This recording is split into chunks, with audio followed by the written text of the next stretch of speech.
Salut à tous, j'espère que vous allez bien. Donc petite vidéo mise à jour sur le Bitcoin et sur l'Ethereum, mais avant de commencer, comme toujours, je tiens à remercier la communauté. Merci énormément pour votre temps, like, commentaire, partage. Si vous n'êtes pas abonné, n'hésitez pas à le faire, ça me ferait vraiment plaisir et ça aiderait énormément la chaîne. Vous pouvez aussi me suivre sur Twitter et sur Twitch pour ne pas louper mes prochains lives. Voilà, donc sans plus tarder, on va attaquer la vidéo. Let's go.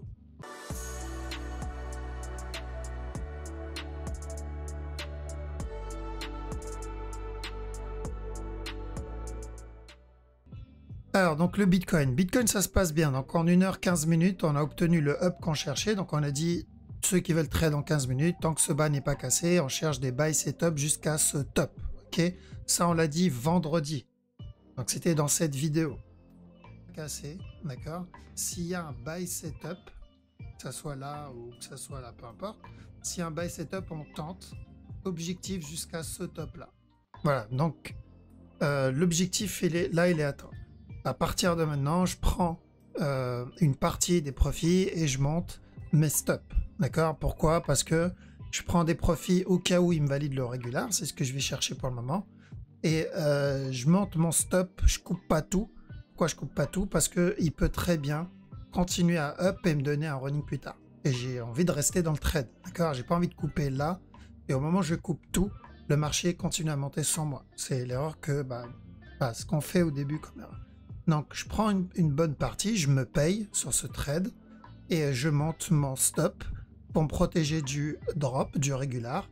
Et je garde quand même un trade pour pouvoir continuer à manger s'il décide à monter. Donc voilà, je me couvre dans tous les sens. C'est-à-dire là, je ne peux pas me faire avoir et en plus, je ne peux pas perdre la continuation s'il doit continuer. Très simple.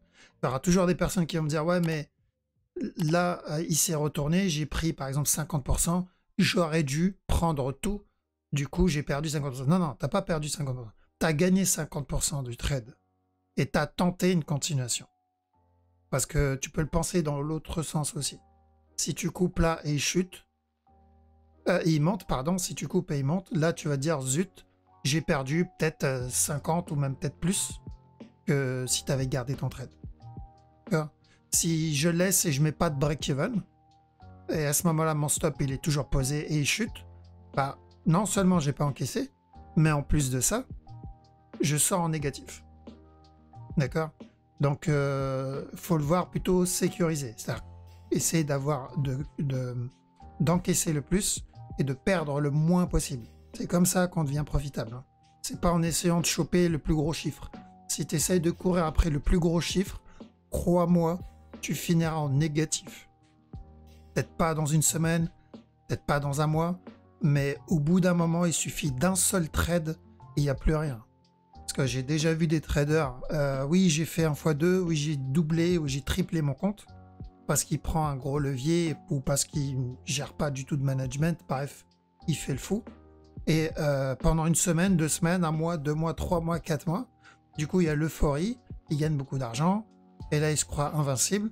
Et en un seul trade, en une seule impulsion, le broker te sort en appel de marge. T'as tout perdu.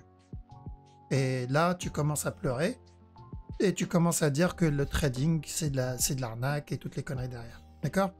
Et souvent, il y en a qui reviennent, ils répètent encore la même bêtise. Encore et encore et encore. Et après, ils disent pourquoi je n'arrive pas à être profitable? Parce que tu répètes les mêmes erreurs.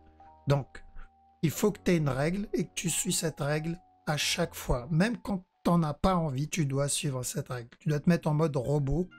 Tu mets les sentiments de côté. Tu te dis, OK, là, objectif atteint, je prends tant de pourcents, je mets mon stop. Il continue, OK, je prends tant de pourcents, je remonte mon stop, et ainsi de suite. Mode robot. C'est une règle que tu suis.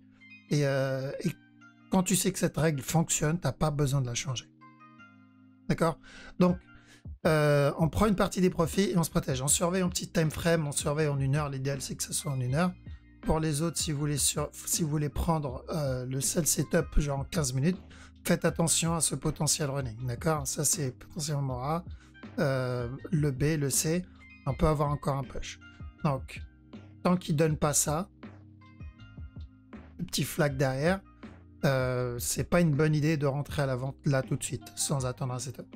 Parce que si c'est un running, il ne reviendra pas casser le top. D'accord? Donc on attend bien une opportunité si on veut le drop et on surveille bien qu'il ne casse pas ce top. Ok, parce que l'objectif ne sera plus le même. Alors, pour la structure 4 heures, voilà, on est encore dedans, la structure n'a pas trop bougé. C'est où il nous donne un running avant le retournement, sinon potentiellement un regular avant le retournement s'il doit donner le retournement. J'attends vraiment une structure 4 heures, vraiment une correction 4 heures. Et là, on est potentiellement vers la fin, sauf si il y a un gros pump, vraiment un gros pump, un peu comme ce qu'on a eu là. D'accord, un peu comme ce qu'on a eu ici. Okay, qui pourrait invalider la structure. Exemple là, on aurait pu risquer un running pour un dernier plus bas avant le up. Sauf que je crois que c'était la période où Tesla a acheté du Bitcoin. Et là, ça a invalidé la structure. On est reparti sur une continuation. Ok, donc on fait attention à ça. Mais c'est rare. En général, on a plus. S'il n'y a pas de manipulation derrière, il y a plus de probabilité qu'on ait une structure qui se développe naturellement. Ethereum. Alors, Ethereum, pareil, on fait attention au running, d'accord? Et c'est un peu de ça que je parlais. Ça qui pourrait, du coup, invalider une structure. Ok, s'il y a un pump derrière. Mais l'Ethereum, donc on surveille en 4 heures. Oui, on peut avoir encore un spike avant la continuation. S'il n'y a pas ce spike, ça sera une structure corrective. D'accord? Maintenant, en petit time frame, en 1 heure, parce qu'en 4 heures, il n'y a pas de mouvement depuis hier. Donc, on a obtenu ce running ici, le plat, et là j'ai l'impression qu'il donne un petit flag en 1 heure. Donc ceux qui prennent les buy setup en 1 heure, je sais pas s'il a cassé le top. Non, il a pas cassé. Juste voir en 15 minutes si j'ai pas un piège là. Ok, donc s'il flag ici, il continue à flag ici en 1 heure, on tente le buy. Par contre, vu que c'est un trade 1 heure voire 15 minutes pour certains, TP break-even à chaque nouveau plus haut. D'accord? Donc maintenant, vous allez commencer à m'entendre le dire régulièrement. Il y a une période où on le disait plus. Mais là, vu que c'est de l'interne, à chaque nouveau plus haut, on se protège et on prend des profits. Pourquoi? Parce que c'est un trade interne, donc structure interne. Et il y a toujours le risque du running derrière. En gros, ça évite. Je rentre ici, je suis dans l'achat. Et là, je suis en mode excité. Et je prends pas de profit, je mets pas de break-even et le marché donne ça. Et je sors en négatif bêtement, je commence à pleurer et après il part sans moi. Ce serait vraiment dommage. Alors autant profiter et prendre les TP à chaque no plus haut. Et comme ça, s'il se retourne pour valider ou un running ou une plus grosse correction, je vais pouvoir réinjecter et rentrer dans une structure supérieure, ce qui est beaucoup mieux. Parce que rentrer là, c'est vraiment pas une bonne idée. Et on rentre pas. Donc on avait dit de chercher de l'achat ici, parce que voilà, là c'est une structure où il faut rentrer, mais là-dedans non. La personne qui rentre ici, il a vraiment rien compris au concept de trading. Hein. Tu ne rentres pas à un top sans attendre une confirmation. Si tu veux rentrer un top, on peut rentrer un top, mais dans ce cas-là, tu attends une confirmation. D'accord? Donc ici, la personne qui voulait rentrer dans ce top, il doit attendre une confirmation s'il veut rentrer dedans. Donc, parce que oui, avant d'avoir ce up, ça, à un moment ou à un autre, c'était un top. Même si je viens ici. Et si je viens là, à un moment ou à un autre, ça, personne, nous, on avait une bonne idée parce qu'on l'analysait à ce moment-là, mais beaucoup ne savaient pas jusqu'où ça allait continuer à monter. 1300, ils étaient dans FOMO, etc. Mais personne ne pouvait imaginer que ça allait monter. Dès qu'il a donné le retournement derrière, le gros spike vers le bas, le gros spike là, hop, on va essayer de revenir ici. Là, il y en a qui en FUD un peu dessus. Il y en a qui ont eu peur un peu dessus. C'est un mouvement agressif 4 heures. D'accord? Nous, non. Nous, on sait que ça, c'est une confirmation. Ça confirme la structure. Donc là, maintenant, ok, je ne rentre pas là. Je ne rentre pas là. Parce que je n'ai pas de structure qui m'annonce une continuation. Par contre, après m'avoir validé une structure de continuation, là, je cherche de l'achat. Ça, pour moi, ça annonce une continuation. Alors qu'on avait annoncé d'ailleurs, si vous regardez les vidéos de cette époque, on l'a annoncé, on en a parlé. Donc on attend toujours ça, parce que le marché vous donnera toujours une opportunité. Ok, bah, c'est pareil. Donc on rentre pas dans un mouvement agressif, parce qu'un mouvement agressif ne veut rien dire. Mais s'il donne une confirmation là-dedans, que ce soit pour le running ou que ce soit pour une autre structure, là, ok. Alors, donc on FOMO pas une structure. Je pense que vous pouvez remonter où vous voulez, hein. N'importe quelle date, n'importe quel time frame, vous verrez toujours une opportunité pour rentrer. Ici, si vous avez loupé cette opportunité, vous avez celle-là. D'accord? Donc pour l'Ethereum, ceux qui ont loupé cette opportunité, ici, là, dans 4 heures, il y en a eu en 1 heure aussi, bah, il y a eu celle-ci. Après ceux qui ont loupé ça, il y a eu celle-là qu'on avait annoncée aussi. Donc il y en aura d'autres. D'accord? Il y en aura d'autres, ça, j'ai aucun doute là-dessus. Lui, il a validé. Donc, ADA, hier, on a dit de chercher de l'achat. Ça y est, c'est validé. Maintenant, faites attention, on peut avoir un running avant la continuation. C'est ce qu'on va chercher. Tant que ce bas n'est pas cassé, cherchez un running flat. XTZ, qu'est-ce qu'il a fait? Rien pour le moment. Faire attention. Donc là, tant que ce bas n'est pas cassé, oui, on peut avoir encore un push. Voir jusqu'où il va aller. Franchement, ça vaut pas le coup. Ça vaut pas le coup de le trade celui-là, donc je vais attendre encore.